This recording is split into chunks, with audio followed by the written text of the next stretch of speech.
Hey guys, Nintendrew here. The Wii U is a great system to collect for right now. While older consoles' libraries are skyrocketing in price on the used game market, the Wii U hasn't really seen the full collector effect as of yet. But that's not to say it doesn't have its fair share of hard-to-find and expensive titles. So today we're taking a look at the top 5 rarest games for Nintendo's ill-fated tablet-based system. Let's get to it.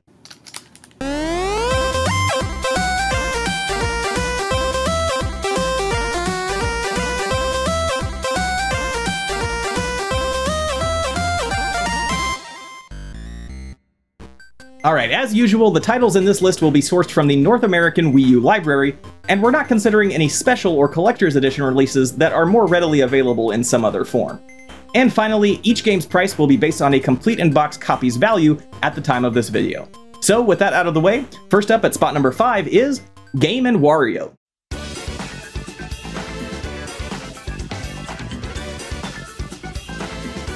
As you might have guessed from its visuals, Game & Wario is an entry in the WarioWare series, although it doesn't follow the exact same format as most of the other titles in the franchise.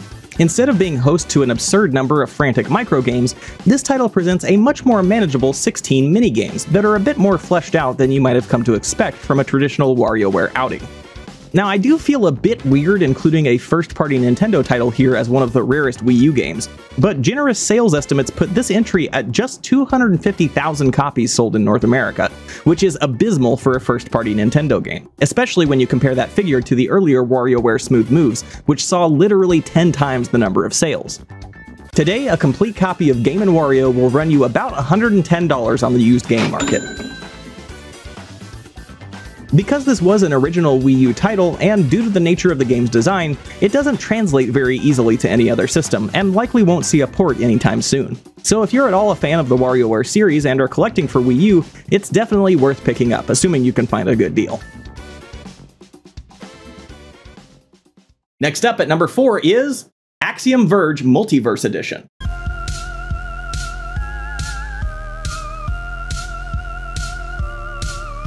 Now listen, I know I said we weren't going to look at any special edition releases, and usually I wouldn't include something like this in a top 5 rarest video.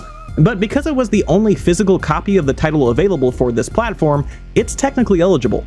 That is to say, there is no standard release for Axiom Verge on Wii U, unless you managed to nab it on the eShop before it went dark.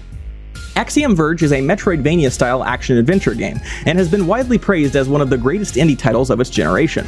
Because this version was published through limited run games, we actually know how many have been produced, and the answer is not much. This package was limited to just 6,000 physical copies, which has no doubt contributed significantly to its current market value. Today, a complete copy of Axiom Verge Multiverse Edition will run you right around $160. At the time of its release, this was the first instance of Axiom Verge appearing outside of the PC and PlayStation ecosystems, but today you can just as easily get it on the Nintendo Switch, so this one is pretty much just for the hardcore collectors out there. Alright, coming in at spot number 3 is Turbo Super Stunt Squad. Yes, I'm serious.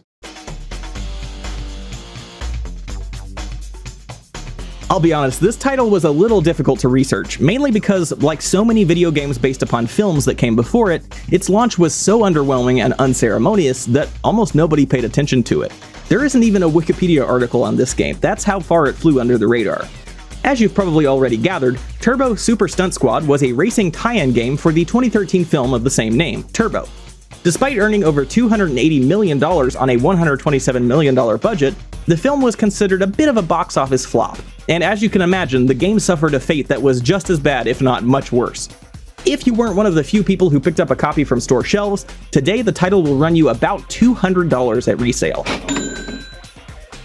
As far as reception is concerned, Super Stunt Squad was almost universally panned by critics, cementing it as a shovelware title on an already underperforming console, which likely led to some abysmal sales figures. So if you don't have this one yourself, you can rest easy knowing you're probably not missing out on too much. Moving right along, at number 2 is The Book of Unwritten Tales 2.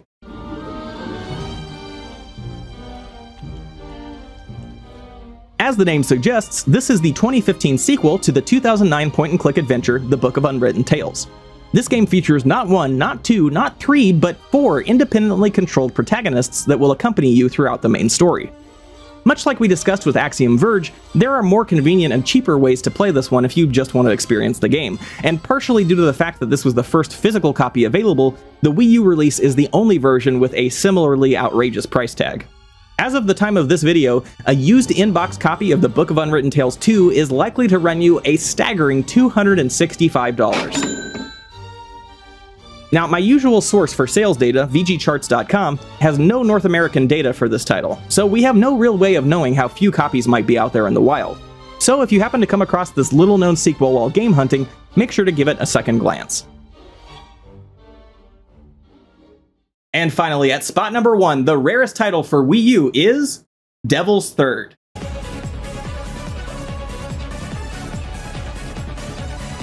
Devil's Third was released relatively late in the Wii U's lifespan, owing mainly to an extended period in development hell.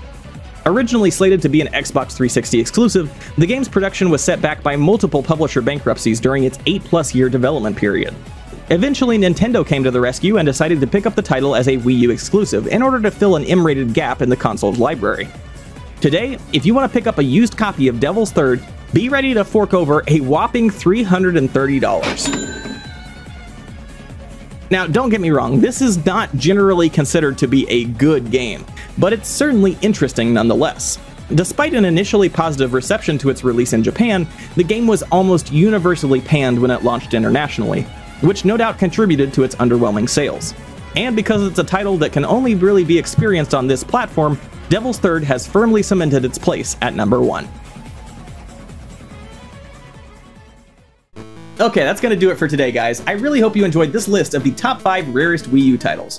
As always, if you did enjoy the video, please do consider subscribing to Nintendrew for all sorts of cool gaming content, and make sure to share it with any friends who might find it interesting. Otherwise, I'll see you in the next one. Take care!